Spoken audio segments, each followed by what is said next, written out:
Tumefika vijijini, mijini na hata jijini kukuletea taarifa mchana kutwa. Usiku tunaketi kitako, tunadadavua tukichanganua taarifa na makala muhimu yanayokuhusu wewe na familia yako. Ungana na Bernard Ngozi kwenye Open Forum Political Show kuanzia saa 4 usiku hadi dakika zake kila siku ya wiki kwenye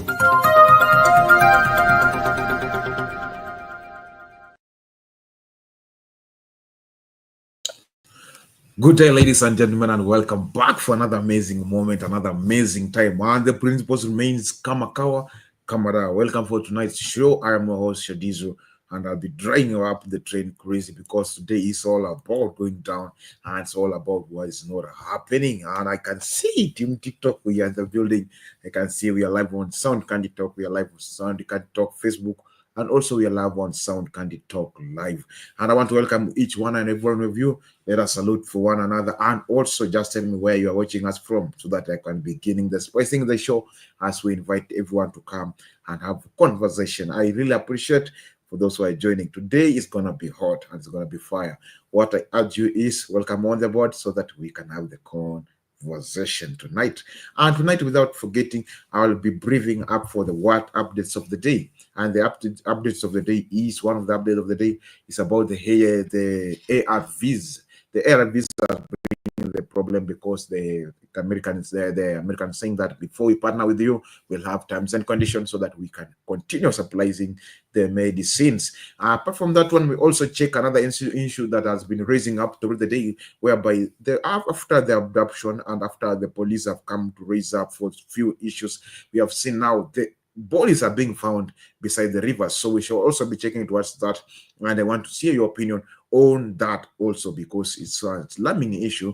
It's one of the crazy issues going on right now with the story of abduction. So what I urge you Kenyans, please welcome on board and let us have this conversation. Let us have a talk. Also share your views on the comment section. They are free to be viewed, and I'll also be reading them both on all channels that we are on live. I welcome for those who are watching us, please feel free and continue subscribing. And without forgetting to remind you that also we have the poll question. Please go through the poll question and make sure you do the thing we call vote. Make sure you cast your vote. And when you're casting a vote, make sure you also like. Oh, it's too bad me coming speaking much big English and then you don't like them.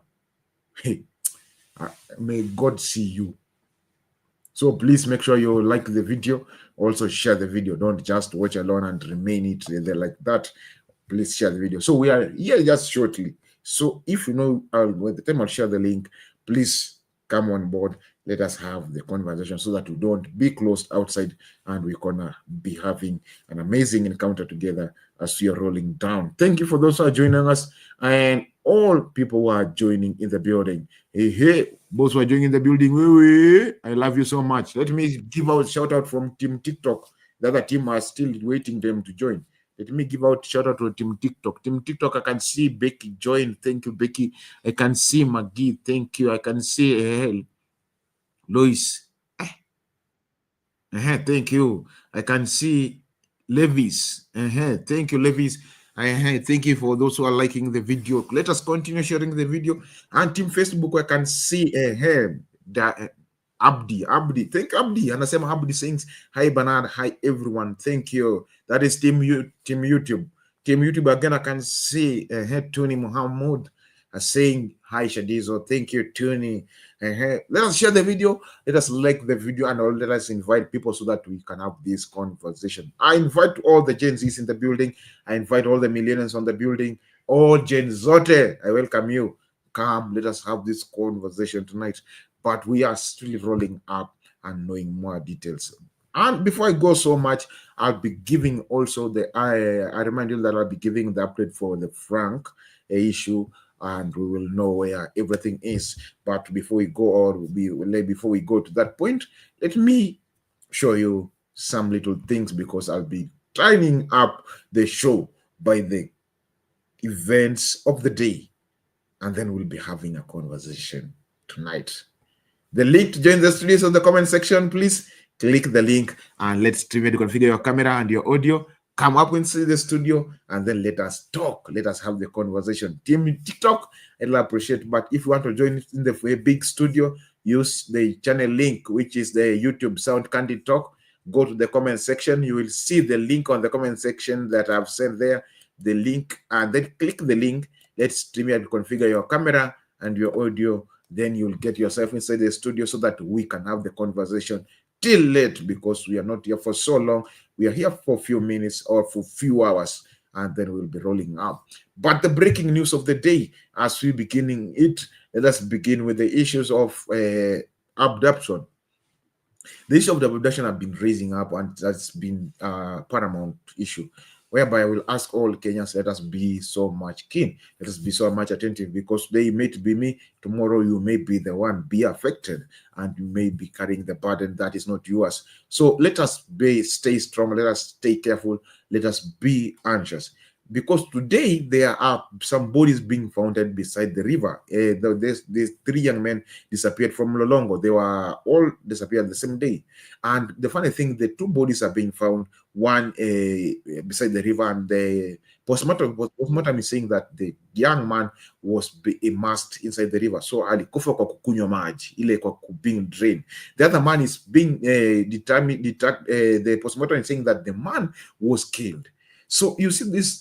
There are 2 scenarios whereby they're not adding up, because these people disappeared the same day, but the kind of the day the counter was different, meaning this is like a prompt of like, when you can check it out, it's look like it's an assassin, but we are not sure of it, and we cannot attest to that it's assassin, but we will get to know more details of it.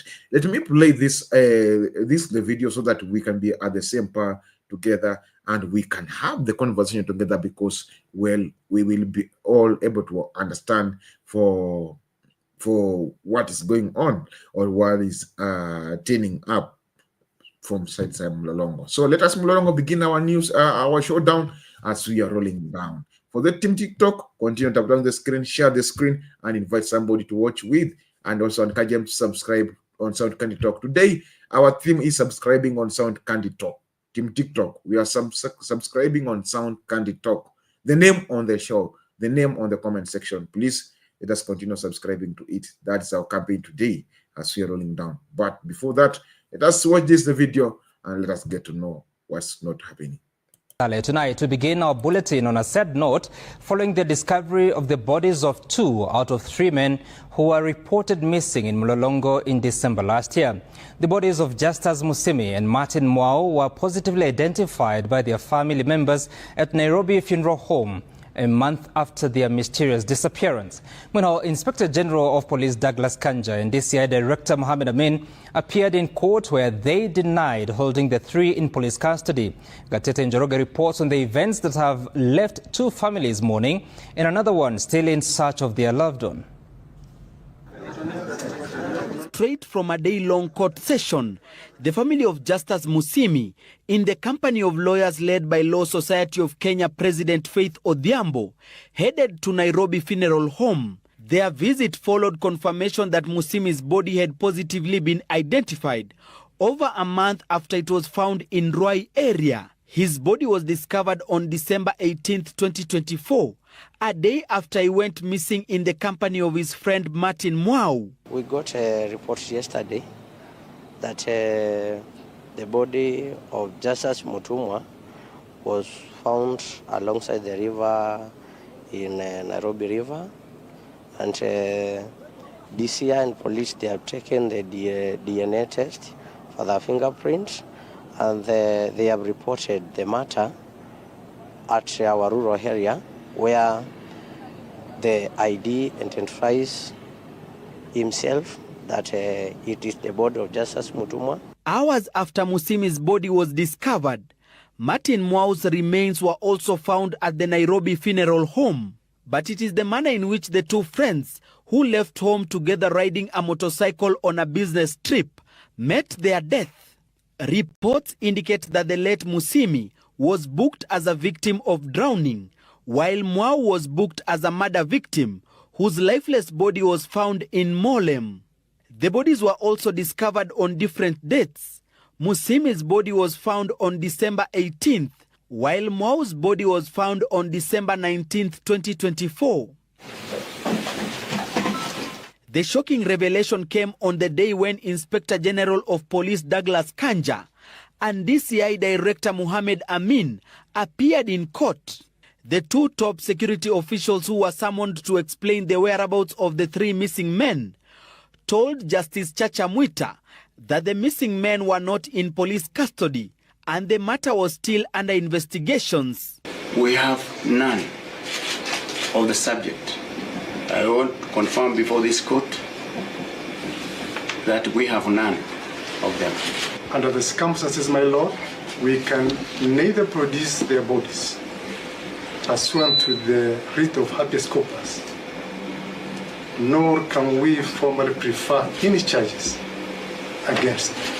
The lead detective in the case, Paul Washira, informed the court that the challenges with the investigations was lack of crucial evidence from witnesses and the need to seek court orders to probe the missing men communications and financial transactions. LSK President Faith Odhiambo has raised concerns over the discovery of bodies, which the top security command was not aware of, despite the seriousness of the case.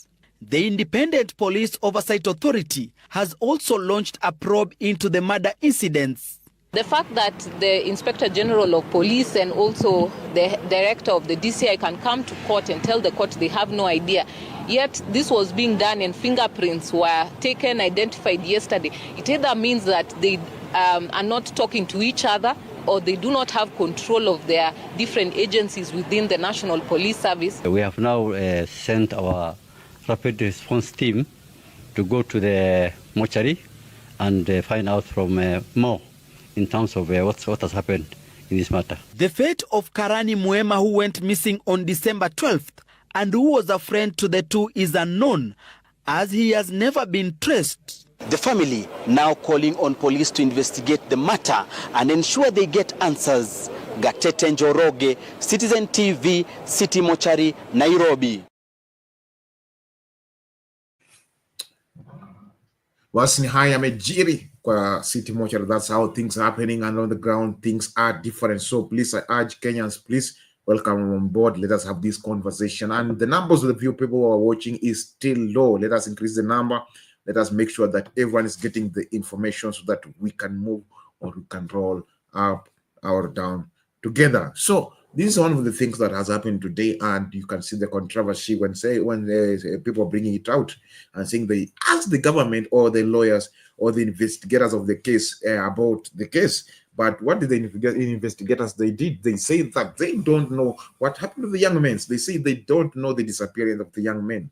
But now you can see now the allegation is still laying on them. But now they want to say that they are not part of the allegation. So this is a controversy that indeed is not adding up. Indeed, is so painful because the family of the people, or the family of the young men who are deceased, you can see that they feel the bitterness. You lost somebody for 1 month. When when you see the person next time, he is dead. And when they ask the government about the issue for our friend or for our brother that is dead, you are being told that we don't know what happened because we never had a clue about them. But you can see they are testing that they are fingerprints, they are all of everything that could detect the problem or could detect what happened. But the investigation is not adding up very, very well. So one of the things that we need to know that right now we have to be careful, because ukisikia umeanza kuambiwa kwamba kesi yako itashughulikiwa, tutaiangalia, be careful, because utaangaliwa na iangaliwe in the next coming 50 years until you die. Then they'll say the person who was allocated, he died, so we don't have to proceed with the case on. So those are the things that we need to be very careful on and also be aware of, because when we don't be aware of those things, probably they land us inside the problem. They land us inside the trouble like these ones that we are facing right now. Now the family will all go up trying to look up for justice, but they will not find the justice. Right now, you can see the story of Michelle is still going on because the family had money, but now because the family, before the family has consistent and persistent for the case, they still look justice for the girl. But up right now, since 2018, up right now, the justice haven't been found yet. Why does the justice haven't been found yet? Since 2018. Until the case is being said that it's going to be listened in February, the next month, which begins on this weekend. So I don't know, how do people expect justice to be found for such like people? Because sahi serikali inasema kwamba justice for those who are having something, but for those who don't have anything, they don't have justice. So please help me to understand according to your understanding also, because also your understanding matters so much. I want to know, what is your opinion true about this? So on the comment section, still the number of people is still going up, but it's still low. Please tell me where you're watching us from. For those who are watching, please just, it doesn't tell you anything. Just click the chat part. Tell me your opinion and also share your opinion. You're going to be watching many of us like this and then we don't share our opinions. Indeed, it's so shameful. So I want to hear your opinions too. I want to hear your words also on the comment section, because they will be adding up and telling me more about what you can understand on the story. From people from Mlolongo, please, I invite you on the show. Tell us what's not happening. How is the situation in Mlolongo? If you are on the ground, please tell me. I welcome you so that you can come tell me what is being happening on the street, because I would like to hear from also you, because you are the one on the ground and you know everything that is going up. Tell me what happened that day. What was it? Is the news that does the news giving the right updates, or they give their own updates? What is the reaction of the government? What is being planned to be done? So that we can know where are we going. Also leaving that bending like that, we also have the issue, another issue that is being raising up is another issue of people being demolished the house. Right now, there are more than 100 people in Mombasa lacking the place to stay, lacking the place to sit, because of they are being chased away because of rent. Watu wako lipiwa rent na posta, na sasa they are being wanadaiwa rent ya 23 million. Hey, hawa watu wajalipa rent mwaka mzima. Hey, this is crazy. This is crazy. So let us check this out and then you'll give me your opinions. True. Takriban familia 100 katika eneo la Makande, kaunti ya Mombasa, zimeachwa bila makao baada ya kufurushwa kutoka kwa nyumba zao. Vijana waliokodiwa na maafisa wa polisi na dalali waliofurisha wakazi hao kutokana na mgogoro wa kodi. Walioathirika, kama anavyotuarifu Francis Mtalaki, wanasema mpango wa pensheni wa shirika la Posta unasema unawadai wapangaji hao kodi ya shilingi milioni 23. Mapema hii leo katika mtaa wa Makande, wakazi walipigwa na butwaa kuwaona maafisa wa polisi. Vijana hao waliokodiwa wakibisha hodi wakiwa pamoja na madalali, wakiamuriwa kufunganya virago na kuondoka, sababu kuu ikiwa ni kukosa kulipa kodi kwa zaidi ya mwaka mmoja. Waita ni wahuni wamekuja, maana kuna pesa zimepotea huko mwisho kwa nyumba nyingine. Wamekuja wakaanza kubomoa, kubeba vitu na kutoa nje. Bati kuja asubuhi na mapolisi na vijana kuja kutolea watu vitu, watu wataenda wapi? Kuna watoto nadhani hata ukiangalia wengine wana watoto wadogo. Angalia kama yule mama pale na mtoto mdogo ametolewa vitu, ataanza wapi? Wanadai familia 100 zimeathirika na hazina pa kwenda, mali yao ikisalia kuzagaa nje ya makazi, nyingine kwenye barabara. Waliokuwa na fedha wakiamua kuhama wanadai hakuna notisi waliopewa, ila dalali anakana akisema wakili aliyekuwa akiwakilisha alipokea ilani. Hatujui twende wapi na hatukuambiwa kwa tokeni, na kuna watu kama mimi mwenyewe sidaiwi na posta na teleposta, lakini mambo yanitoka kwa nyumba, vitu vimechukuliwa, vimeenda, kila kitu kimeshukishwa. Hii rent imekaa muda mrefu bila kulipa, ndio that's why a court order was issued for us to come and evict them. There's a court order. We are not hooligans, as I've heard somebody saying. We are not hooligans, we are not kidnappers, we are licensed auctioneers. Tuko na valid order ya koti ya kuja ku-evict. Tuko na valid order ya polisi kuja kusaidia ku maintain peace and tranquility. tuko na list ya watu wote ambao wako na rent arrears ambao wanadaiwa hapa. So kama mtu yuko na issue yote anaweza kuraise yeye as an individual, iweze kuwa addressed kwake kama individual. Ni hali ambayo imewacha katika njia panda, kibaridi cha usiku kiwakodolea macho, kando na hofu ya kuibiwa mali yao, wamiliki wa nyumba hizo wakisema hakuna atakayeruhusiwa kurudi hadi pale deni la kodi litakapolipwa. Nimejaribu kuongea na auctioneer, ameniambia kwamba hakuna lolote wanaweza kufanya. Nimejaribu kuongea na county commissioner, manake inasemekana kwamba oda hii imepelekwa kwake. Nimeongea na bwana OCS, ameniambia hakuna lolote anaweza fanya. Nimeongea na county commander, pia naye ameniambia hakuna lolote anaweza fanya, manake kuna amri ya mahakama. Mpango wa pensheni ya shirika la posta unadai zaidi ya shilingi milioni 23 wanazosema hazikulipwa wakati wa janga la COVID-19. Francis Mtlaki, Ringa Citizen, Mombasa.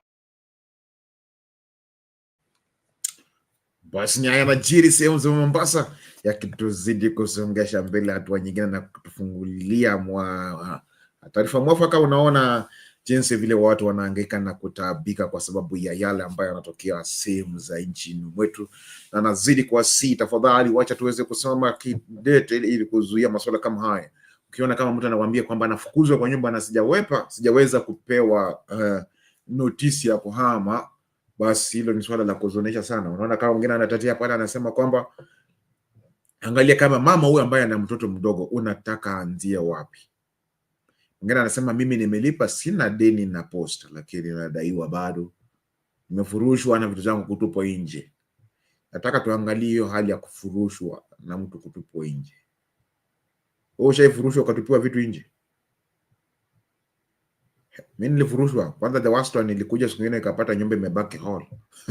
Vitu hakuna. Basi niambie maoni yako ni yapi, na uniweza kuniambia kwamba unahisi serikali inafanya vizuri ama inafanya vibaya. Na kama yanafanya vizuri, ni hivyo mambo yanafanya shughulikiwe. Kama mtu anasema mimi sijaona notisi na wala sijaweza kupata taarifa ya kuhama, na mnanihamisha cha lazima, mnataka nifanye vipi? Mnataka nifanye aje? Hebu niambie maoni yako pale kwa comment section. Naona kuna mtu anaitwa nani? Awesome anasema kwamba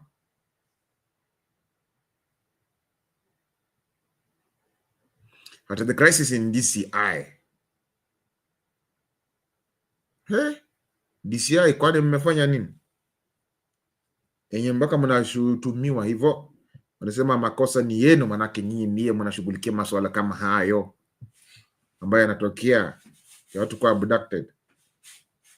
Hebu mnipe maoni yenu pale, na nitakuwa nayasoma moja kwa moja na nazidi. Na naona Tuna ananikumbusha kwamba anasema let us like the video, let us share the video and let us join the show. Hiyo ni comment ya kutoka kwa Tuna Muhammad. Na kuna link ya kuingia kwa studio, link to hiyo pale. Kama unajihisi kuingia uweze kuchangia moja kwa moja na mimi kwa studio, tumia hiyo link. Ambao mnatazama Sound Candy Talk live, wale mnatazama Sound Candy Talk tunatumia hiyo link, na wale ambao mnatazama kwa Facebook tunatumia hiyo link iko kwa Facebook. Tumia na tuweze kuingia, na sisi na wasi sana tuweze kusubscribe kwa hiyo Sound Candy Talk channel, na itakuwa vyema sana tunaposonga mbele. Na karibisha nyote, njooni tuweze kutembea pamoja, njooni tuweze kusonga pamoja tunapoangalia masuala zaidi ambayo yamejiri leo hii, manake mingi yamejiri, mengine yametokea na mengine yanazidi kusemwa. So nawakaribisha nyote tuweze kudadavua kiundani zaidi, tujue ni yapi ambayo yanatokea, manake ukiona swala kama hili la kutokea, hili la kubomolewa nyumba, sio swala zuri, ni swala baya sana, ni swala la kusikitisha. Manake kama unaweza haribu nyumba ya mtu, ama mnaweza fukuza mtu kwa nyumba kwa madai hajalipa rent, hajalipa kodi, na yeye anasema kwamba kweli nimelipa kodi, sidaiwi, nani wakulaumiwa sasa hapo? Wakenya, naomba mje tuungane mweze kuniambia. Tukiweka hayo kando, tunaona mingine pia nazidi kutokea ya kule sehemu za DRC.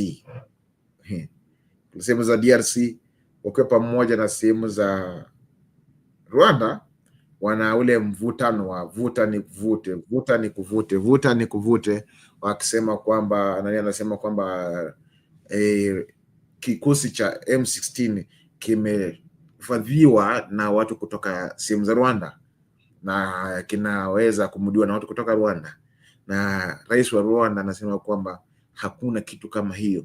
Sema kwamba rais wa Kongo anasema hivyo dakika mbili, anageuka dakika mbili anasema hivi, hana hata msimamo. Wacha tazame taarifa hii kisha tuweze kujadiliana kiundani zaidi. Na mtazamaji, hali inaendelea kuwa tete katika mji wa Goma nchini DRC Congo, mashambulizi yakizidi kati ya wapiganaji wa M23 wakikabiliana na wanajeshi wa Congo pamoja na maafisa wa kulinda amani katika taifa hilo. Haya yanajiri licha ya mkutano wa Jumuiya ya Afrika Mashariki ulioandaliwa hapo jana usiku kuomba makabiliano kukoma.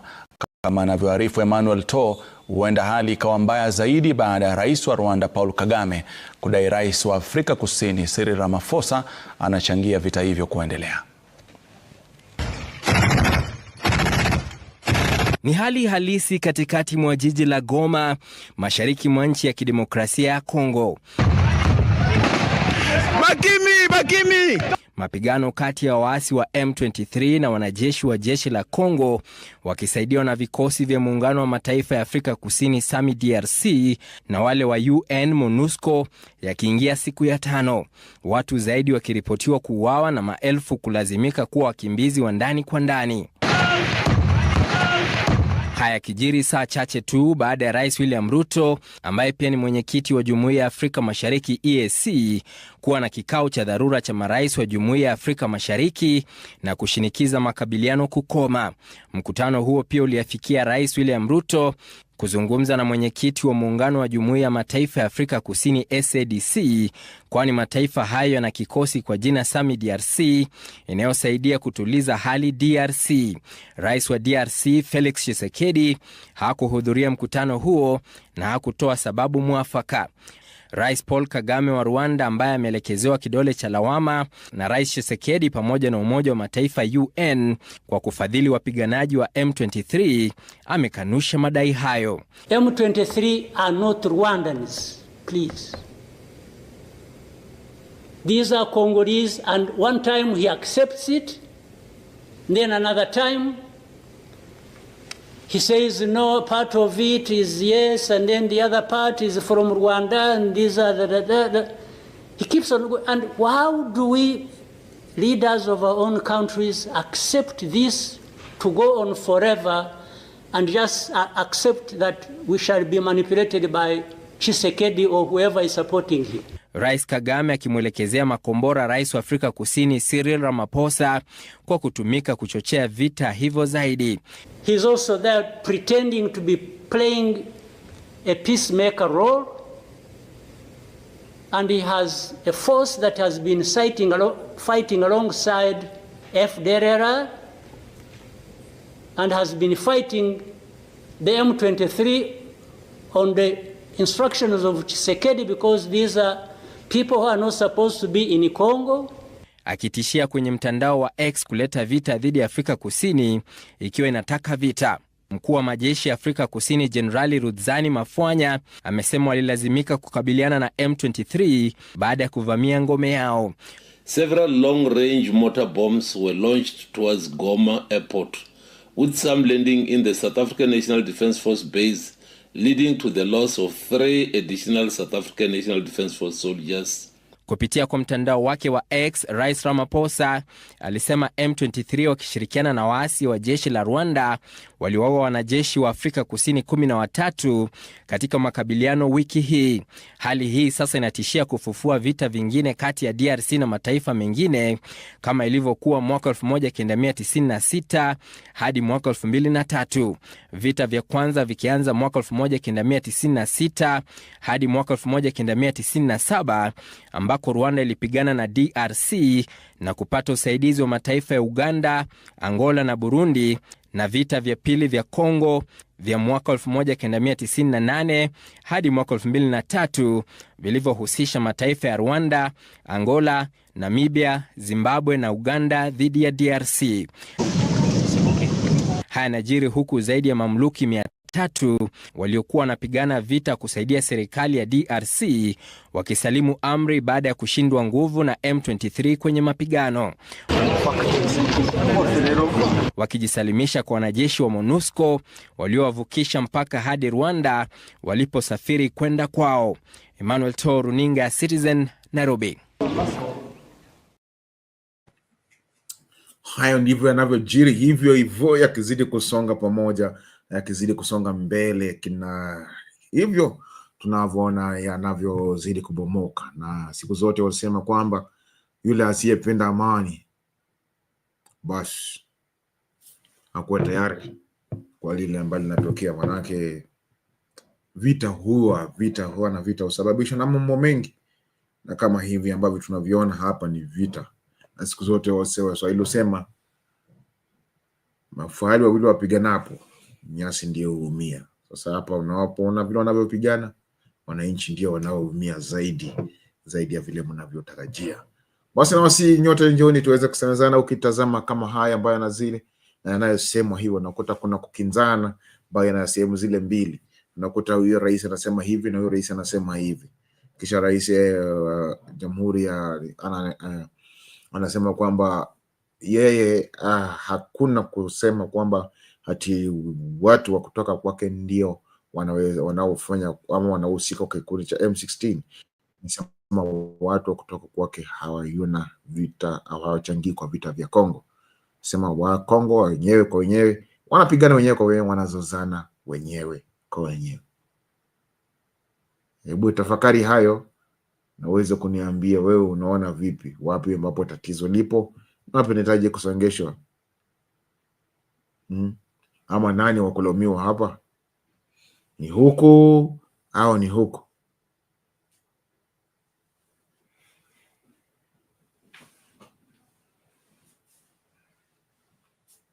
Tukisonga mbele pamoja. Basi nachukua mapumziko kidogo, nikirejea tunarejea na masuala zaidi ya kuweza kujadiliana kindani.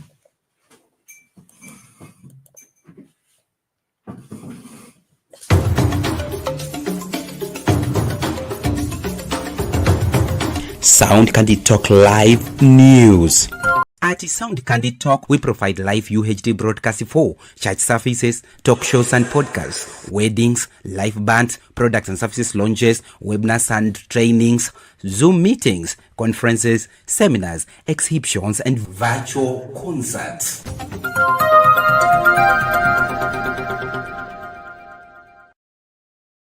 At Sound Candid Talk, we help your event, trainings, shows, and so more to the world through internet broadcasting in UHD. We provide from 1 to several camera setups and integrate graphics to live in your live streams. For more information, contact us through +2547 18454585 or email at soundcandidtalk@gmail.com. Reach on us today.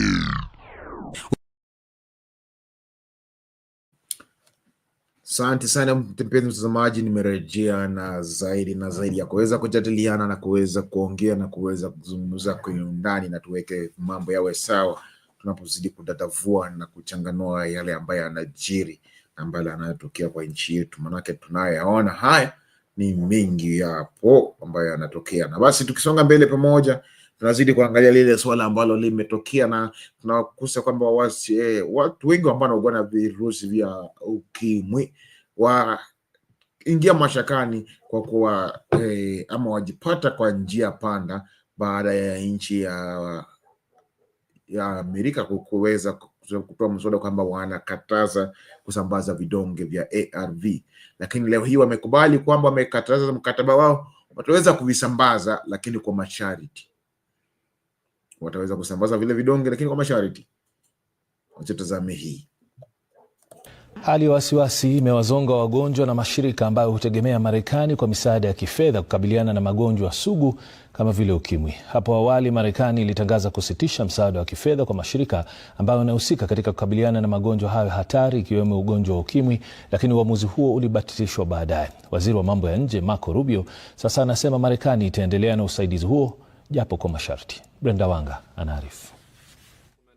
Saa chache baada ya kutangaza kusitisha usaidizi wa kifedha chini ya mpango wa PEPFAR, Marekani imebadili msimamo wake na kuwapa matumaini wagonjwa japo kwa kiwango fulani tu. Waziri wa mambo ya nje nchini Marekani Marco Rubio kwenye taarifa yake amesema Marekani imeidhinisha kutoa fedha kwa matumizi ya mashirika ambayo yanatoa huduma kwa wagonjwa hasa ambao wanakabiliwa na magonjwa yanayotishia uhai. Hii ina maana kuwa mashirika hayo yataendelea kupokea fedha hizo kutoka Marekani ili kusaidia katika mikakati ya afya katika kutoa madawa, chakula, makazi, virutubishi ili kukabiliana na magonjwa ambayo yanatishia uhai.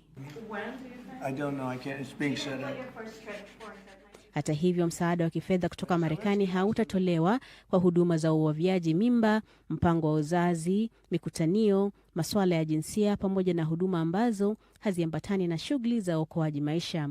Uamuzi huu wa Marekani unaleta matumaini kwa wagonjwa wachache kama kijana huyu wa miaka 14 ambaye anaishi na virusi vya ukimwi. Hizo ni kuna stock nilipewa ya hadi April, lakini naza pili kwa out there mtu mwenye ananisaidia. Yeye ni miongoni mwa watoto 71,000 wakati ya umri wa mwaka 1 hadi 14 wanaoishi na virusi hivyo nchini, na kati ya watu milioni 1.3 wanaotegemea dawa za kupunguza makali ya ukimwi ARV.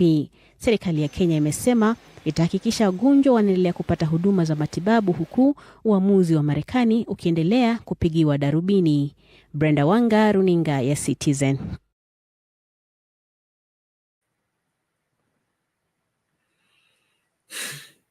Haya ndio mashaka ambayo yanakumba watu ambao wanakumbana na virusi vya ukimwi, na tutazidi kuangalia masuala zaidi, manake hili swala limekuwa la kusikitisha sana, sababu kama nchi hatuwezi jitegemea kwa vidonge peke yake. Inamaanisha kwamba tuna tatizo kubwa, tunaingia kwa janga lingine ambalo hatutaweza kulimudu, tunaingia kwa janga lingine ambalo hatuwezi kulistahimili zaidi na zaidi. Na wasi wa Kenya wote tuweze kuungana pamoja ili tujue tunapata aje suluhisho la yale yote ambayo yanatukumba, manake kama haya ambayo tunayaona hapa ni moja wapo tu ambayo yanaweza kutukumba ama yanatukumba kama wa Kenya. Na tukiachana na haya, tunaangalia swala lingine tena ambalo limekuwa likigonga vichwa vya habari, na hili swala ni la kuhusiana na swala la chanjo la ng'ombe. Wanasema leo chanjo la ng'ombe lazinduliwa rasmi na kuanza kupewa mifugo nchini Kenya kote. Wacha tazame hii taarifa hii kisha tuweze kujua tunaanzia wapi.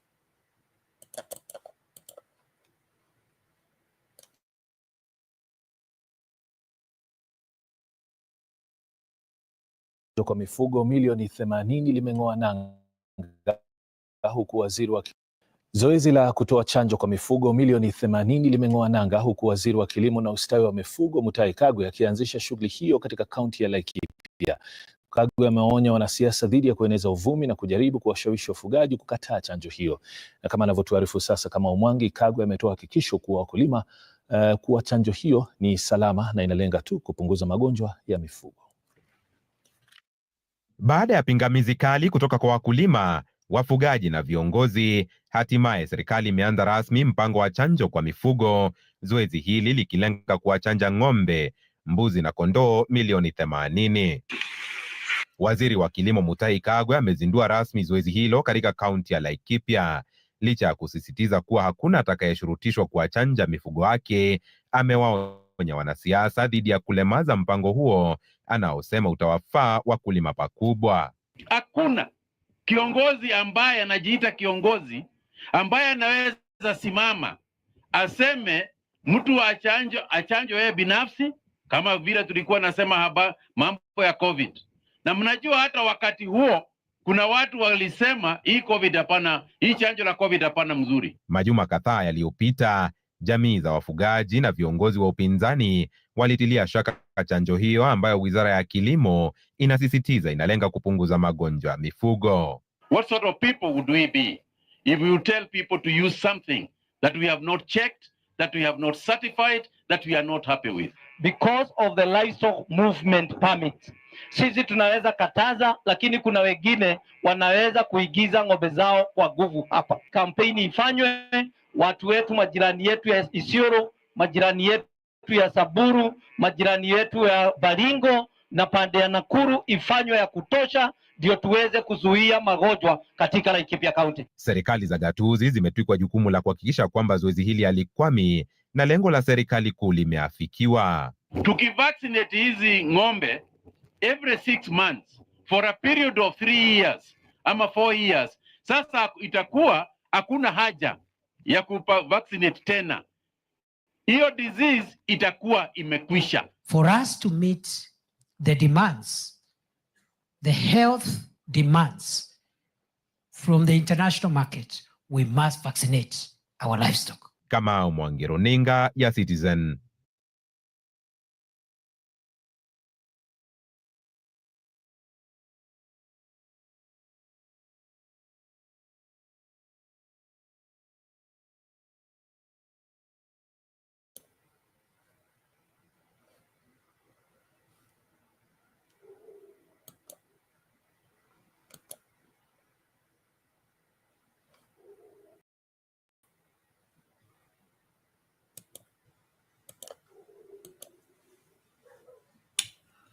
Handi yamejiri kwa masuala ya mifugo ya ng'ombe, na tunazidi kuona mengine yanatokea na mengine yanaweza kusemwa na mengine yanaweza kudadavuliwa zaidi na zaidi, ila kila nacho wasi wa Kenya tuweze kwa uangalifu, tuweze kujipata mashakani, tusiweze kujipata katika masuala kama haya ambayo yanatokea hivi, kwa sababu mengine kwa kweli ni ya kutamausha sana,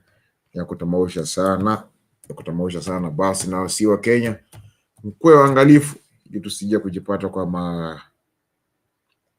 makovu kama haya, manake mengine yanatokea yanawakumba wa Kenya vibaya, na inafanya wa Kenya kwamba tunahisi kwamba tunabaki nyuma. Na tukiangalia swala la chanjo ya ng'ombe, ni kwamba swala hilo linaleta kizaazaa, manake bado kuna mvutano. Kuvuta ni kuvute. Huyu anasema kwamba chanjo iko sawa, imeidhinishwa. Mwingine anasema kwamba hii chanjo haijaidhinishwa. Unaona sasa kama huo mvuto upo, unakuta huyu anasema chanjo imeidhinishwa, huyu anasema haijaidhinishwa, tujahakikisha kwamba iko sawa. Huyu anasema iko sawa, tukipea mifugo hivi ni hivyo kwa miezi 3 itakuwa imetosha, hakuna haja kupea tena kwa sababu itakuwa imemaliza hiyo magonjwa yote. Unaona kuna ile vuta ni kuvute. Sasa hatujui Kenya tunaangalia wapi. Tutaenda huko huyu ambaye anasema kwamba chanjo iko sawa, ama tunaenda kwa yule anasema chanjo haipo sawa. Naona rais anasema kwamba wale ambao wanapinga chanjo hawana jui kile ambacho kinahusika kuhusiana na swala ya chanjo. Basi na hiyo inachanganya sana, manake ukiona hiyo vuta ni kuvute inazidi sana, haiko ya kawaida, kwa sababu huyu anasema kwamba chanjo ipo sawa, mwingine anasema haipo sawa. Kuna ile kuna ule mvutano ambao unatokea haswa, na tuweze kuwa makini ili tusiweze kujipata tumegwama kwa mvutano kama huo, manake tukijipata tumegwama kwa mvutano kama huo, utakuta ni sisi wa Kenya ambao tunazidi kubaki tukiteseka, ama ni sisi wa Kenya tunazidi kubaki tukiwa kwenye shimo, na ili shimo ambalo tutaenda tukubaki ndani litaweza kukuwa ngumu kutoka, manake halitaweza kuwa rahisi sana jinsi vile tunavyofikiria, kwa sababu masuala mengine ya hapo yanaonekana kidogo yanatoa tashishi, ila yaweza kuwa magumu sana. Na tukiachana hayo, wacha tuangalie kwa sekta elimu kidogo. Sekta elimu imekuwa na vikwazo, imekuwa na matatizo mengi sana kuanzia hivi majuzi, manake kuna masuala mengi yametokea, kuna masuala mengi yamesemwa kuhusiana na sekta ya elimu ambayo yanafanya sekta ya elimu kuwa na mashaka na masuala mengi na maswali mengi, na acha tutazame hii.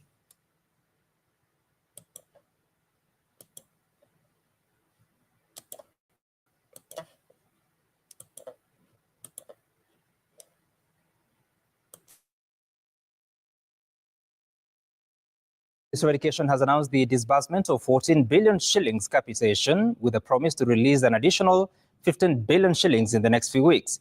The disbursement has been welcomed by the Kenya Union of Post-Primary Education Teachers, KUPPET, who threatened to shut down schools if the government failed to release the money. The union has also faulted Teacher Service Commission over the ongoing promotion exercise of teachers and demanded the exercise be carried out on a pro rata basis. Mary Mwoki has more.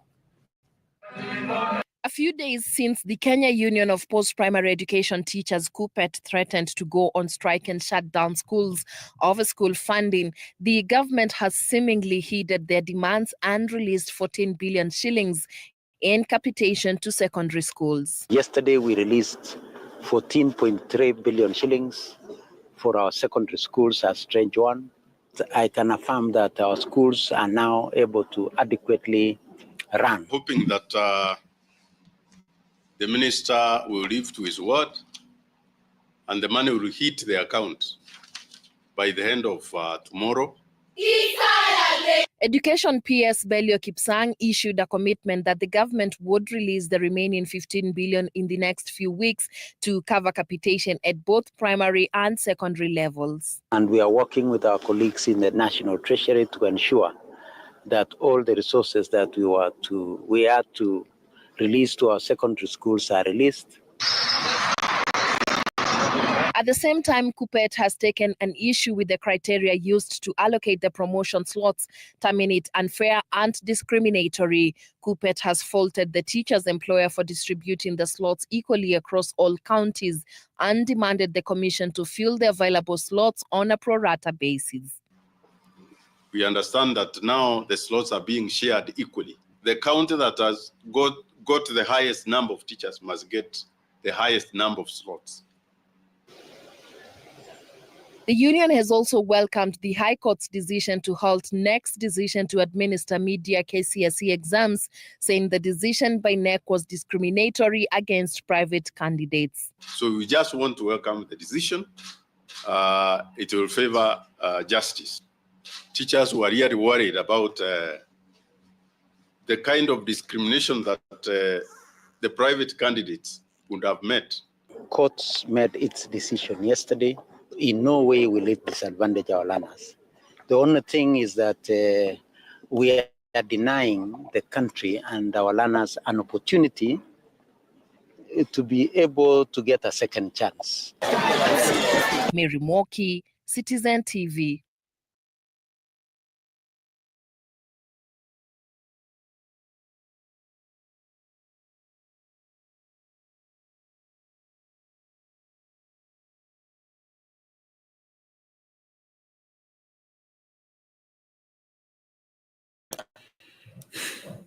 Basi ni hivyo mambo ya shule yalivyo, na wanasema kwamba wametoa pesa.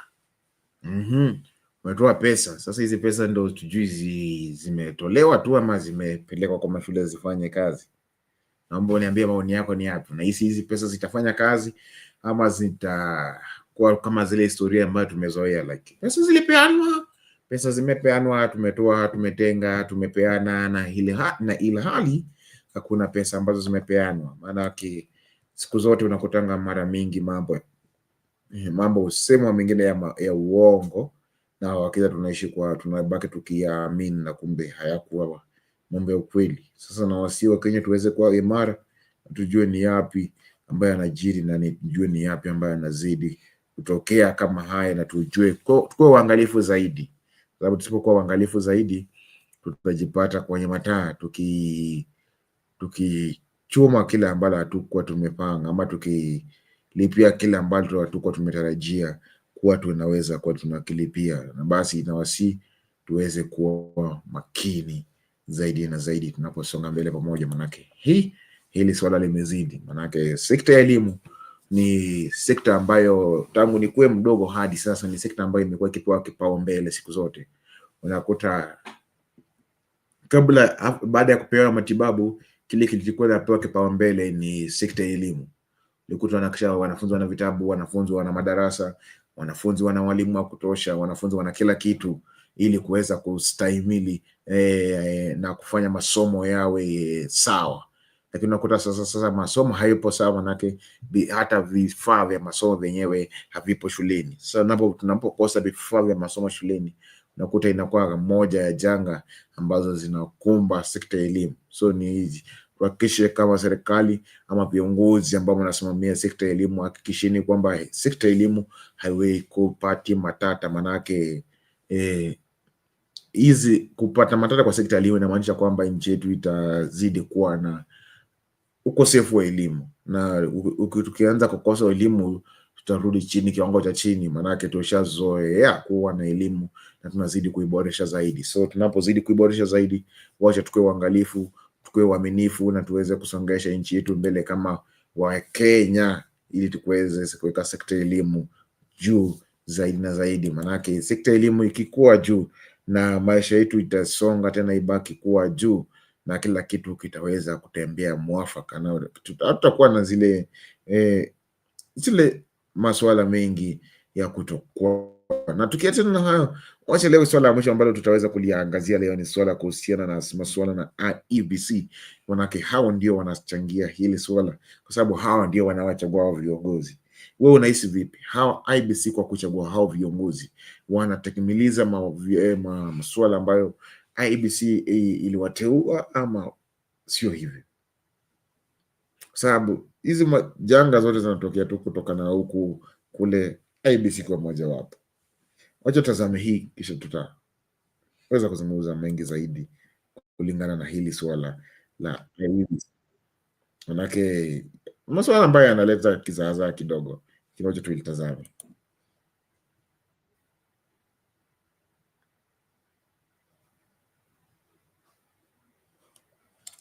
Namuona Lala amejaa studioni. Wacha tukaribisha Lala kwanza atusalimie ndio tuzidi kusonga mbele pamoja. Lala, hali gani?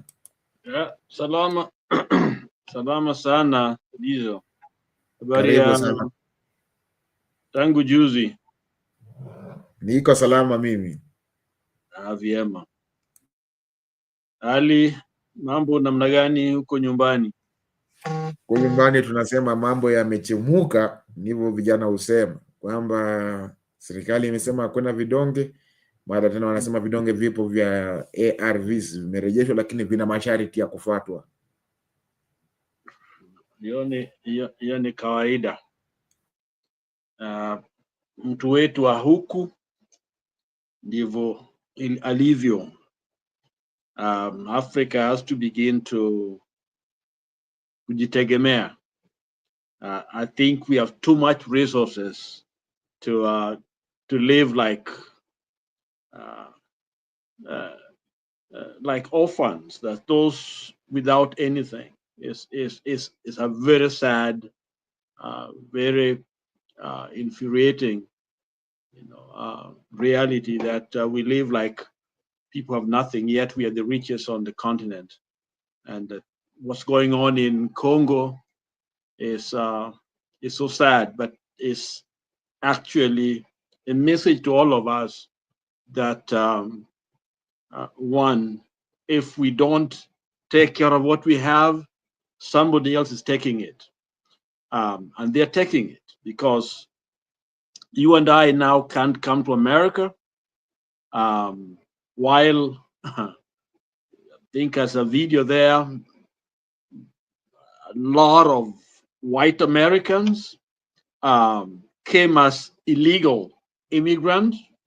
Many of them were not processed even outside. They came in to be processed right within, including the mother of President Trump. It was an illegal. And look at what's going on here. So unless we embrace what we have and use it for our benefits, we are really in trouble, because nationalistic spirit is making sure things are kept. For example, the US is putting tariff even on Canada, who are their neighbors, and Mexico.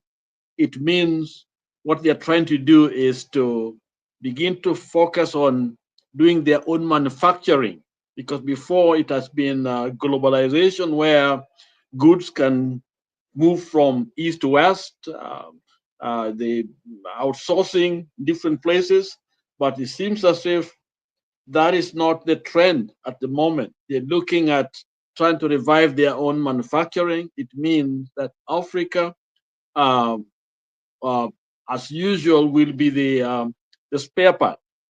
you need it when you come there to get what you want, the mineral, the resources that you have.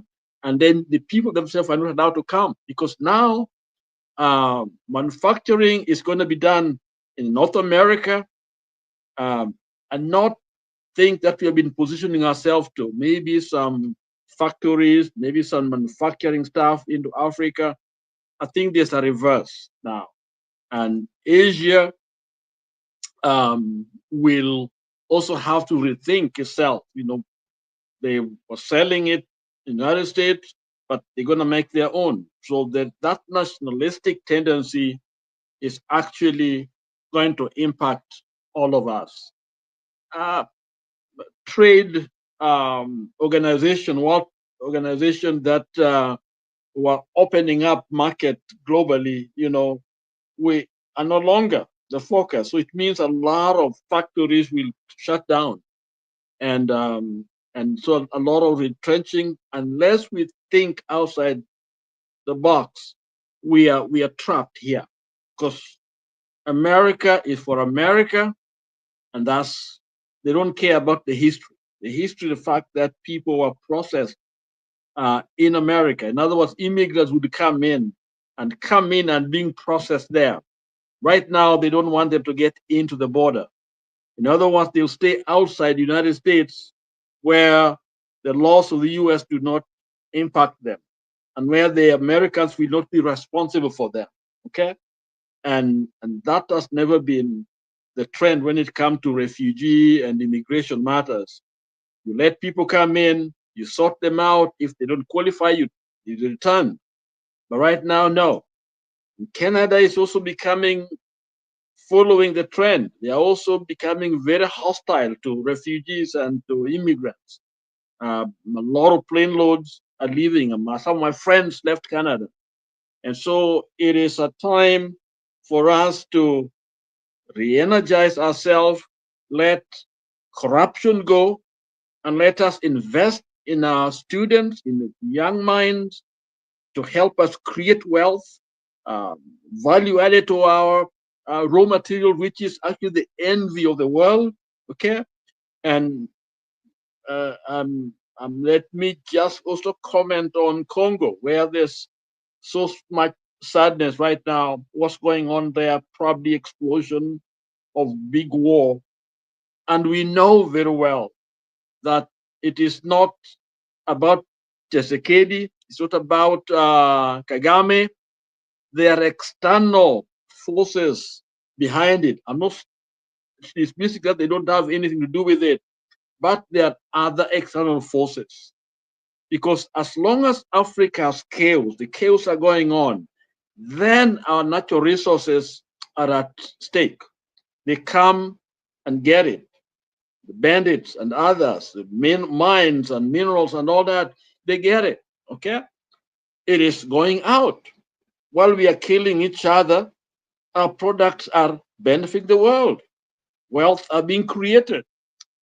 I think I was here and I shared with some of you here that a few months ago, maybe 3-4 months ago, I was in Vegas, and I was at a hotel, you know, where a room, some of the most expensive room, is going over $100,000 a night, which means we are talking of more than 10 million Kenya shillings one single night. And you ask yourself, where is that money coming from? That is African money, African gold, is African uranium, is African, because we talk of complex medical industry, pharmaceutical industry, we're talking of military industry. All those cannot operate without African minerals, rare minerals. So they get it. They come and get it, and they are displaying the wealth outside there. So they don't want Africa to be united. They don't want us to be educated.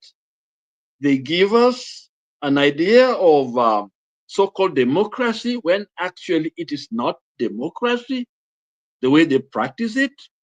We know that people are poor. can't leave certain places, and they are there while they're having free education in London and other places. Young people are learning for free. Here at home in Kenya, we can't afford college, and our kids can't afford education. So the world is skewed, and so whatever they've been selling us has been false. And so war is one of those things that they sell us, because they come and bring us to fight against each other, when actually, when you think about it, how much land, Goma and Rwanda and all those Congo and all that, why would the people there fight? They all belong there, whether they are Congolese or Rwandese, whatever, they belong there. Why can't we have peace? We cannot have peace as long as those hands are coming in from outside, interested in the wealth of Africa. And they have to use people to get what they're looking for. And so they put us fighting at each other. So I think Africans, we got to rethink.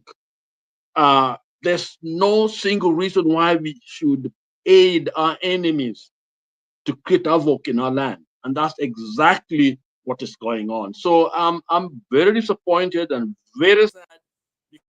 We don't seem to, but Shadiza, we don't seem to get it. It's like most of us, the destiny is money. As long as I get money, I buy a helicopter, I control the people, things are fine, I get a woman and all that. We don't think beyond ourselves. We are full of ourselves.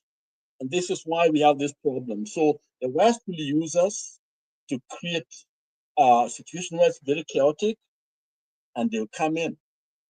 And let me tell you, even Somalia, when we had the worst, system, no government, but all the major 500 Fortune world companies were operating in Somalia. They were there because what? Money was there. And Somalia was almost like a Dubai during those days. You go there, you get anything. You want to buy a gun, you get it there. You're going to buy, anything, cars, whatever. Somalia was a market where people would go. And I know Kenyans who travel there to get stuff to come, importing through Somalia. They were actually doing the same thing Dubai was doing during that time. All you need is to hire some good warlords to help you get there with safely and get what you want. Somalia was open. Visa was there.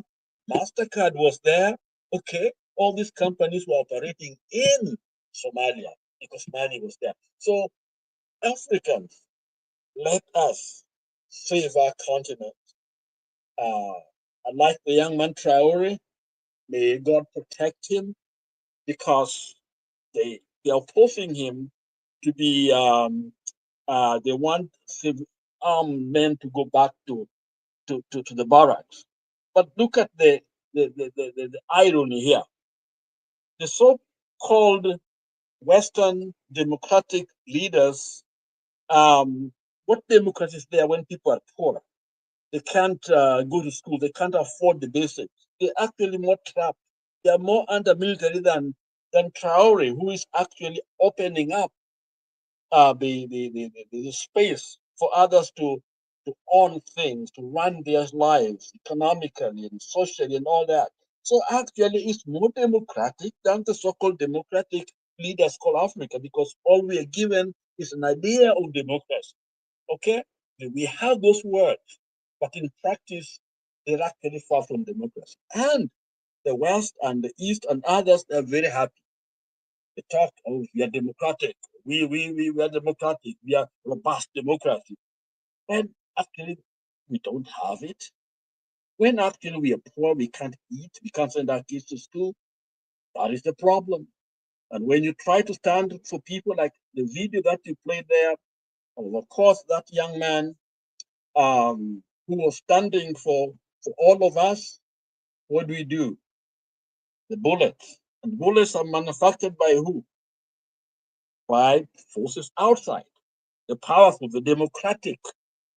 To do what? Those bullets, those guns are for killing us. All the armed the armies of Africa, they don't fight external forces. They never. They fight their own. Those bombs they bring to Africa is for killing us. Those guns and shooters and those young men and others that have been killed are killed by those arms. Those are things we bring in. We send out our wealth, our resources, our wonderful product that the world is looking for, and then we bring in guns, we bring death. So they're happy. They're happy. So I think it is for us to become radical enough to stand, because nothing is going to come without a sacrifice. We got to. We got to be willing. Those, if you're a little rich, if you've been blessed in education, please share it with somebody else. There is always something we can share so that we can at least bring those who are down up, and more we build from ground, the stronger we become, because we can take the destiny of the continent. So hizo ndizo mawazo yangu, I think, when I look at what's going on. Disappointed in the US, clearly racist system, and they are very proud of it. Many are very proud of it, even though I live here not because I don't think of myself as a foreigner, okay? Because if you're a foreigner, all of us are foreigners here in the US. The white people are just foreigners. If Trump's mother was an illegal immigrant when he came here, okay? So who is he or anyone else to tell others they don't belong here? No. The people who should tell us, who should kick us out, are the Native Americans. They're the ones who should kick us all out, okay? Because they are the true owner of the land, followed by blacks, African American, because they are forcefully moved from there where they came from. They don't know where to go. Right now, they don't know, but every white person in America can go back and put a flower to the grave of their great-great-great-grandparents in Europe somewhere, okay? They have another home. Only African Americans and Native Americans can claim this land to themselves. So let us be more realistic. Let us look at history, where we get our sense of direction, and let us be fair. I think all we need is fairness. There's no reason why refugees cannot be processed inside the US like has been done all the years. There's no reason why they should be chained. People who are stayed longer or came in here, they are not criminals. They have overstayed. That's a civil matter, just like Trump's mother. Okay, but if they put them in some of those places inside the United States, then they can do the interrogation. Then they can do whatever, a clear vetting, so that they know who are the criminals and remove them. But if you just take people and chain them with the, like criminals, it's not right. It is not right. It's not biblical. It's not godly. It's not right. So I'm just disappointed, and I pray that God will open our eyes and that we can do justice and respect others. Every country has to be responsible. I mean, borders got to be controlled. We are not denying the fact that the US has to have a border, but you don't treat people who are not criminals as criminals. Thank you. Back to you, Tedizo. Thanks, Lala, for that. But I also wanted to ask Lala, what do you feel about the vaccination? Because there's still argument whereby some people are saying the vaccination is ready, others say the vaccination is not ready, it's not ready to be given to the animals. What do you feel on your side?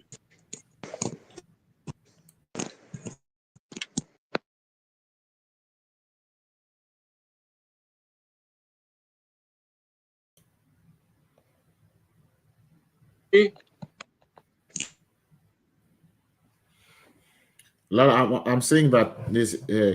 What is your opinion about the vaccine? Because some people are saying the vaccine is ready, others are saying the vaccine is not ready to be given to the animals.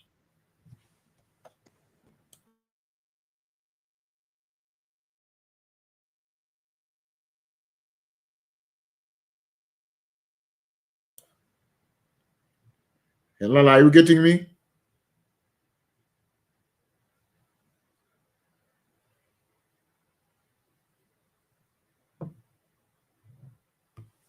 Are you getting me?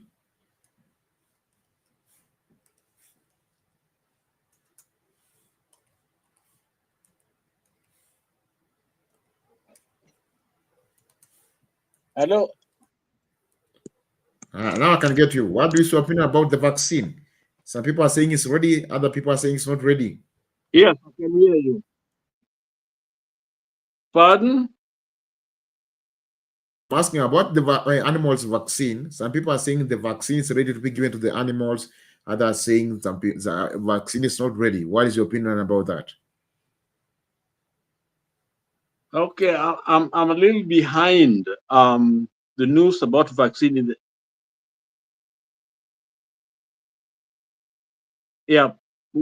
vaccine for in Kenya. Yes, Hello? yes, the vaccine in Kenya. Okay, I'm not conversant with that discussion or around vaccine, but let me play the video. Let me play the video, then you get it. Okay.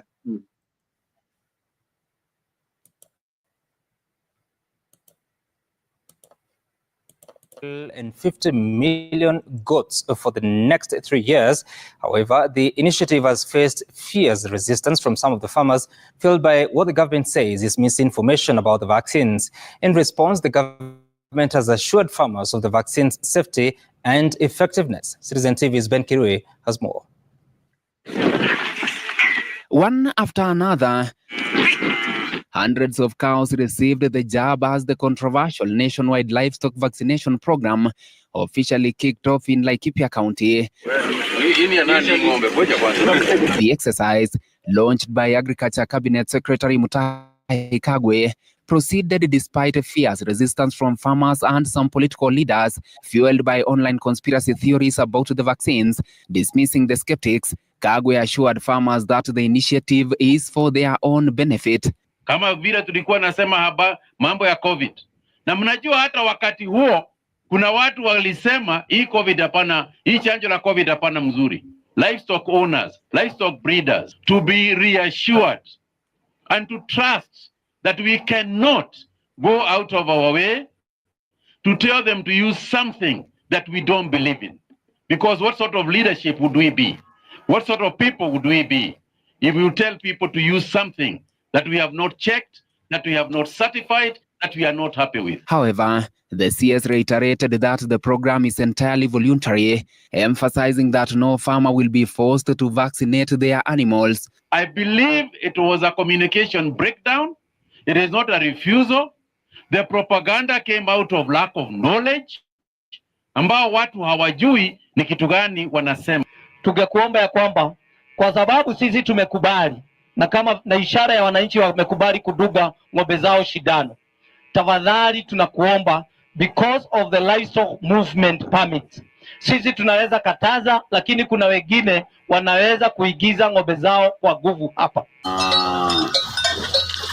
The government's aim is to vaccinate at least 22 million cattle and 50 million goats and sheep over 3 years, citing the importance of immunization in controlling foot and mouth disease in cattle and PPR, commonly known as a sheep and goat plague.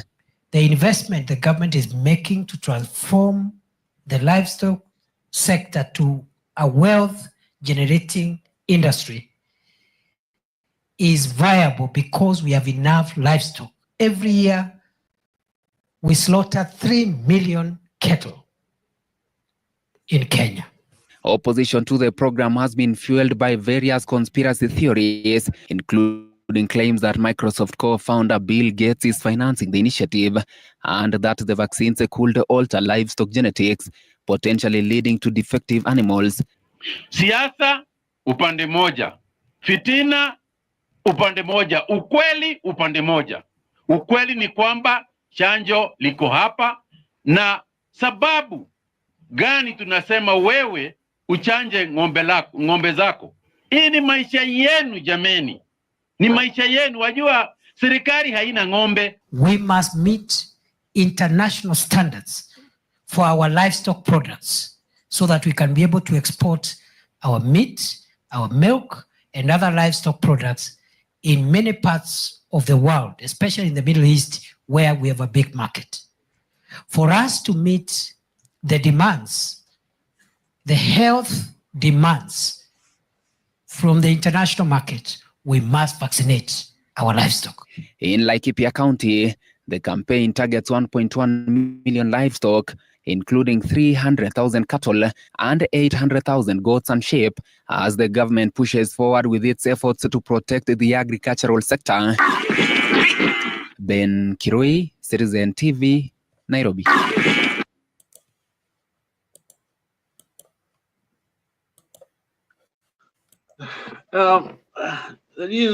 I think my position is this. The job of a cabinet secretary or a minister in the world, anywhere in the world, first of all, is for PR, communication. That is number one. The technical work is done by the PS and others, but the CS job is they got to communicate and convince people of what the policies are. They make the policies and also help convince people to understand it, what they're trying to do. When a government all of a sudden come up with a program that does not pass stages of its development, people be participating, in the event, what led to that position, that government is a failure from the start. Here is a classical example of government failure. I don't know, what is going on in the livestock industry, but before you roll out a program like that, there has to be an effort on every level of the government. First of all, to sell to the people. People must buy it and ask questions, and then you roll it out. It's almost like a national security matter. I think when I think the bombing in Nairobi during the mall, okay, I think one of the best things Uhuru did was invited all the protagonists, all the opponents, they wanted to speak as one because the country was in danger. Okay, something like vaccination of cows is something which is so critical to the point where any government cannot just make it a party affair or one group affair. It has to be a national. It has to be something national. In other words, you have to convince Kenyans to stand with you. And I can't be standing there when I don't know what impact this vaccine is going to do, to my cattle. You're not educated. It's like accepted. This is how African government things that we borrowed from the colonial system, where if you go to the hospital to be treated, it's the doctor who knows what they're writing. You see them some scribbles, okay? Your job is just to take it to the pharmacy and get the medication and eat and take it, which is unusual in the rest of the world. Even a small kid knows exactly. In the US here, they know what they're taking. But for us, we trust our doctors, okay? That blind following is no longer attainable at this time. So when people say no to vaccine, it's not because they don't want, it's because it's a poor communication, a lot of suspicion of what's really going on. And we know in the past, the government have always thrown things in our throat, things they don't even know themselves. And that happens all the time. In other words, we are not supposed to have brains to think. I think that was the bigger issue when it came to when these people started to roll out this program. Wananchi walikuwa wajafanya nini, walikuwa prepared, hawakujua wanafanya nini. We do know the effects and intended stuff that are in there. I'm not into this whatever Bill Gates stuff. That's, I think, it's taken too much. I think we just have to be reasonable and look at what is there, what can be done. And so to me, from the government failure is to have CS that don't know what their job descriptions are, to educate the masses. Because unless we are convinced, how can we just simply buy something like that? So to me, chanjo iletwa vibaya. Up to this moment, I think I'm educated enough, but I don't even know what vaccine entails. Is it in there? So that's the problem. It may be good, like that CS is talking about, how good it is, but then where is it being given? We want to know. They can give us case studies. This is what is being given in this country. This is what, so people can be educated enough to know exactly what's going on. But I don't think they are doing that. Hawafanyi. And this is why we are in trouble, because government believes that kazi yetu ni kufuata tu, kufuata nyayo without the brain. You can't just follow the heart. You need the brain also to follow. So hiyo ndio shida yangu na hiyo story yao. I don't know how good it is. I don't know how bad it is. I've got no clue about what they are doing to my cows. Ndio hivyo. Okay, Lala, thank you for that contribution. Indeed, it's great. And what I want to urge you people is, like, let us move together. Let us continue working together as we are continue moving on swiftly, looking up towards more details. And I really appreciate as the time is going so much spent. We still have some few minutes winding up the show. But before we wind up or we come there, I would like to play the video of Frank and the visit towards the Frank place, how it has been, and then give the further details on it. And also Bernard will be giving the further details or towards that. And what I urge you is, let us try our level best so that we can do, we can pull up, we can continue working towards it so that we can bring a change. Because one thing as Kenya, I told the Kenyan is, we are the one with the change. So if we don't agree to get the change, indeed, we will be the one suffering or be the one in the ditch. So let us help one another. Let us continue supporting one another. That is the only vision and also the dream that I can ask you, Kenyans, to achieve or to do, because that is the only way we can bring a change. We can bring a change to our nation. Let me play this video a little bit and then we will get to know more details later.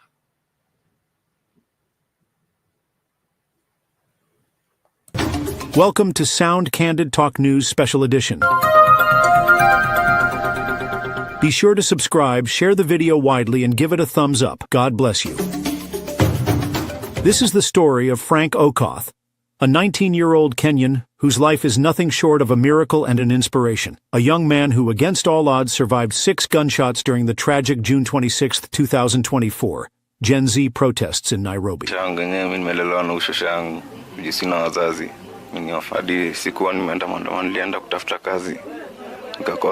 Frank is an orphan, raised by his aging maternal grandmother after losing his mother at the tender age of 8. He never knew his father, a result of a teenage pregnancy, and life has dealt him blow after blow. Frank and his grandmother have faced unspeakable challenges, including surviving 2 devastating slum fires that claimed everything they owned, his late mother's documents, birth certificates, and school papers, leaving them with nothing to rebuild their lives. Na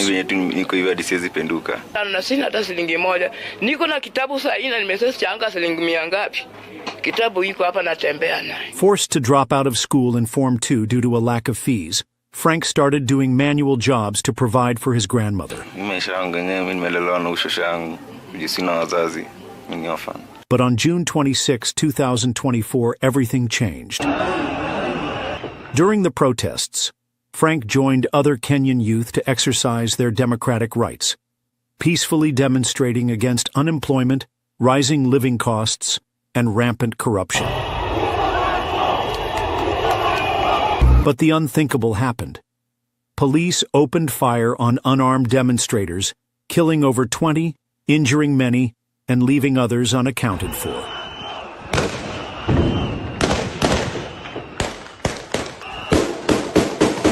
Frank was among the victims, hit by 6 bullets, yet by God's grace, he survived. After a series of life-saving surgeries, Frank can now walk again, but the bullets left a lasting impact. He can no longer perform heavy-duty jobs to support his grandmother.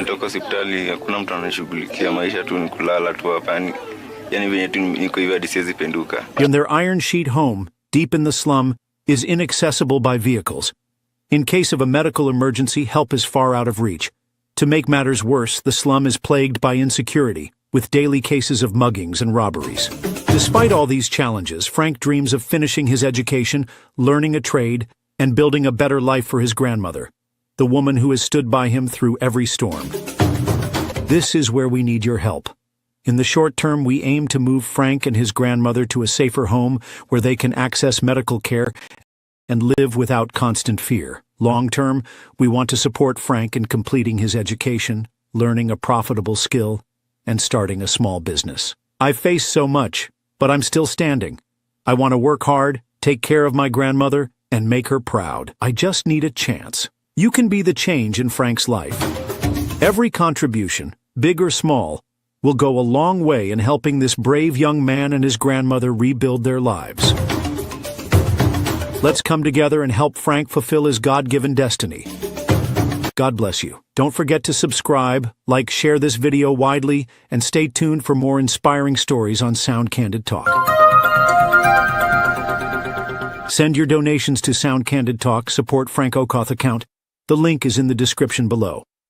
Together, we can make a difference.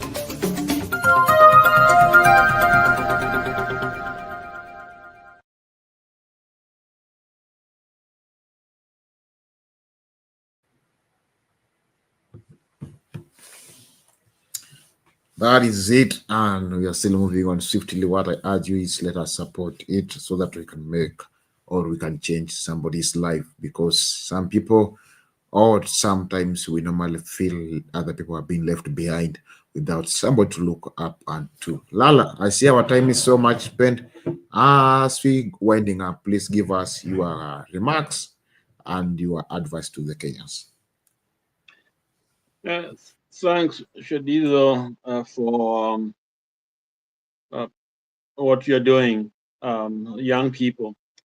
I watched that clip or that video clip on Frank, and there is so much that you can learn from a life of a vibrant young man who has fought all the odds. He was brought in a world that was not receptive to him. He survived, by God's grace, all the odds to even see him sleeping there, helpless and hopeless to an extent.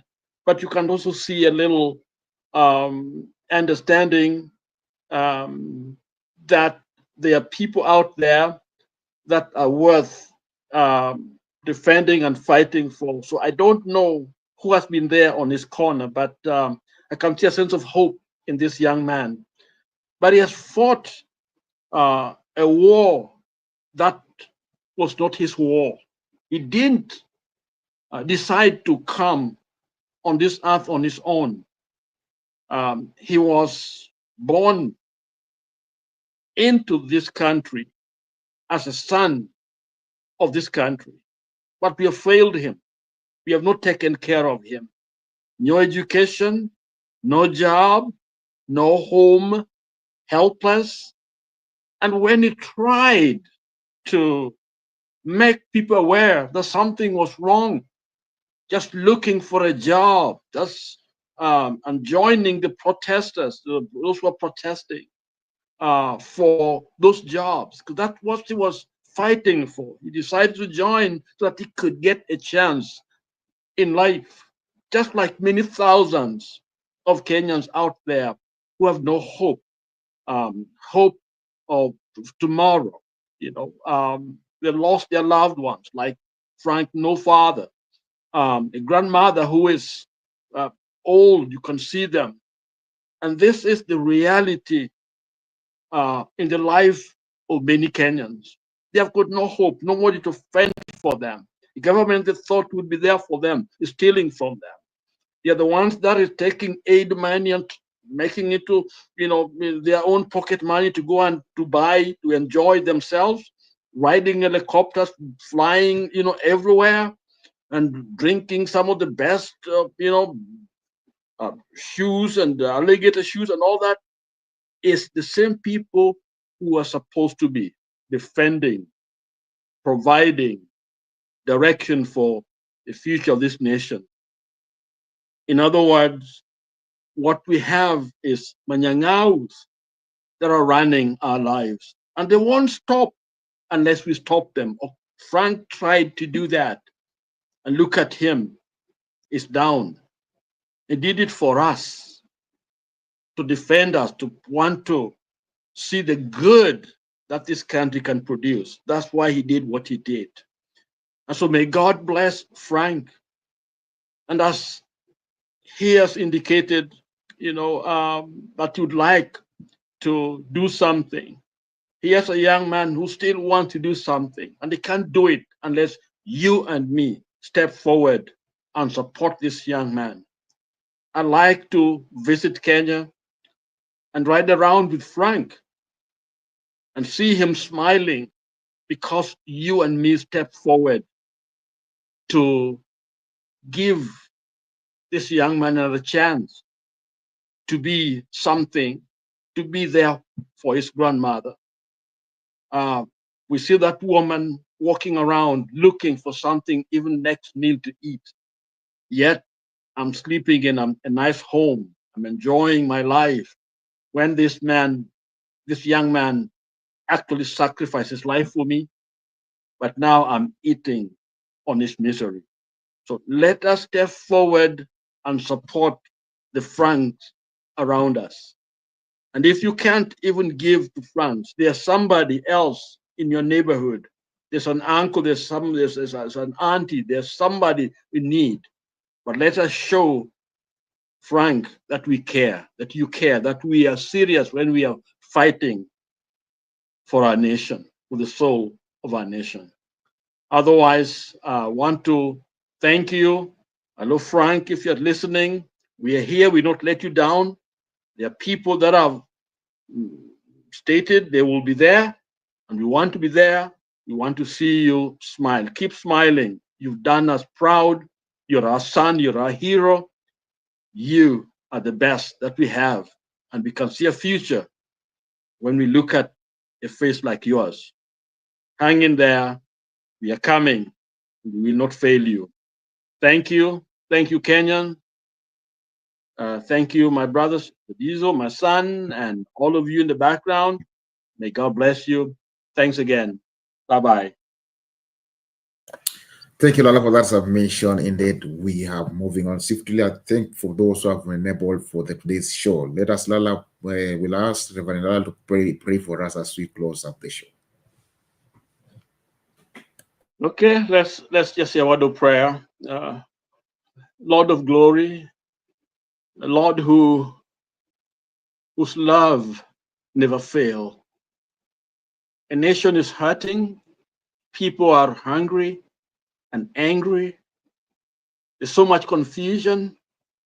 There's violence, lack of peace, hopelessness, Lord God. You're a God of compassion. May you remember us. encourage us, oh God. They encourage the Okoths or Franks of our time, my Father. Would you open the eyes of our leaders to see the truth and embrace truth so that we can save our land?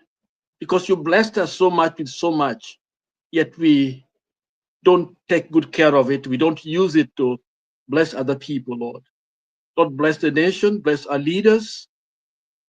Above all, may corruption be the thing of the past because of the light of your love and your grace and mercy.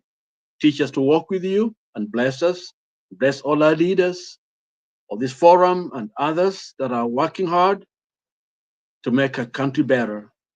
We honor you in Christ's name, I pray. Amen. Amen. Thank you, Lala, and thank everyone for enabling this to come through.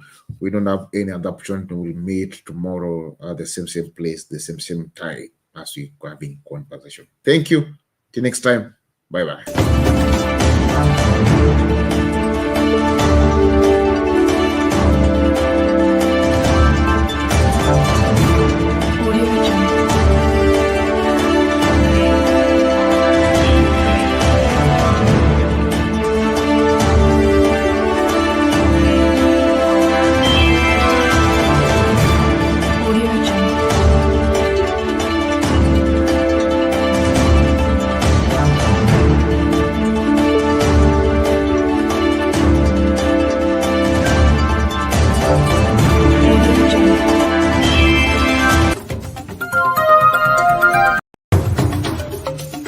Tunaingia vijijini, mijini na hata jijini kukuletea taarifa mchana kutwa. Usiku tunaketi kitako, tunadadavua tukichanganua taarifa na makala muhimu yanayokuhusu wewe na familia yako. Ungana na Bernard Ngozi kwenye Open Forum Political Show kuanzia saa 4 usiku hadi dakika zake kila siku ya wiki kwenye